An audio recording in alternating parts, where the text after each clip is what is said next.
బులెటిన్లో మరో breaking news చూస్తున్నాం. పదవి విరమణకు ముందు కొందరు న్యాయమూర్తులు పెద్ద సంఖ్యలో ఉత్తర్వులు జారీ చేయడంపై సుప్రీంకోర్టు తీవ్ర వ్యాఖ్యలు చేసింది. ఈ ధోరణికి క్రికెట్లో ఆఖరి ఓవర్లలో బ్యాటర్ సిక్సర్లు కొట్టడంతో పోల్చింది.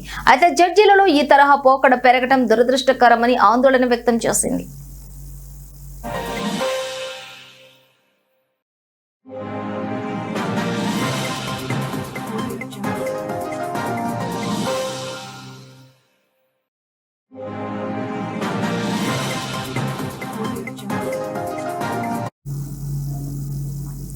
అయితే మధ్యప్రదేశ్కు చెందిన ఓ జిల్లా జడ్జి తన రిటైర్మెంట్కు సంబంధించి 10 రోజుల ముందు సస్పెన్షన్కు గురయ్యారు. అయితే 2 వివాదాస్పద ఉత్తర్వులు జారీ చేశారన్న ఆరోపణతో హైకోర్టు ఈ చర్య తీసుకుంది. దీనిని సవాలు చేస్తూ ఆయన సుప్రీంకోర్టును ఆశ్రయించారు. ఈ పిటిషన్పై విచారణ సందర్భంగా ప్రధాన న్యాయమూర్తి జస్టిస్ సూర్యకాంత్ నేతృత్వంలోని ధర్మాసనంపై వ్యాఖ్యలు చేసింది. పిటిషనర్ తన రిటైర్మెంట్కు ముందు సిక్సర్లు కొట్టడం ప్రారంభించారు. ఇది ఒక దురదృష్టకరమైన ట్రెండ్. దీనిపై మేము ఎక్కువగా మాట్లాడాలనుకోవటం లేదు అని ధర్మాసనం పేర్కొంది.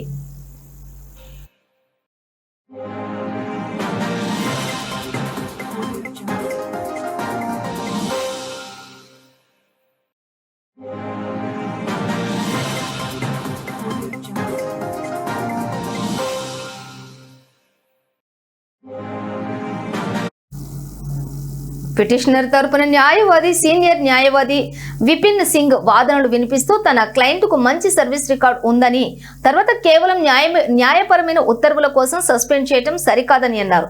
పైకోర్టులో సవాలు చేయగల ఉత్తర్వుల కోసం క్రమశిక్షణ చర్యలు ఎలా తీసుకుంటారని ప్రశ్నించారు.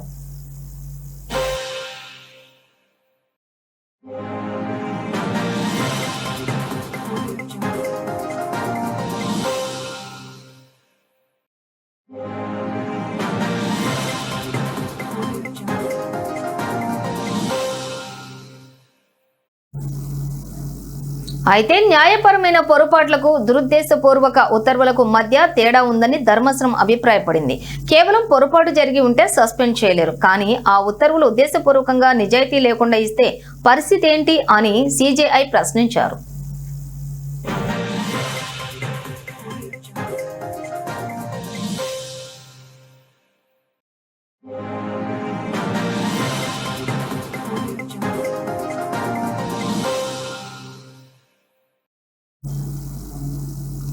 ఇక ఈ పిటిషన్ పై నేరుగా జోక్యం చేసుకోవడానికి నిరాకరించిన సుప్రీంకోర్టు సస్పెన్షన్ ఉత్తర్వులను ఉపసంహరించుకోవాలని కోరుతూ ముందుగా మధ్యప్రదేశ్ హైకోర్టును ఆశ్రయించాలని పిటిషనర్ కు స్వేచ్ఛనిచ్చింది.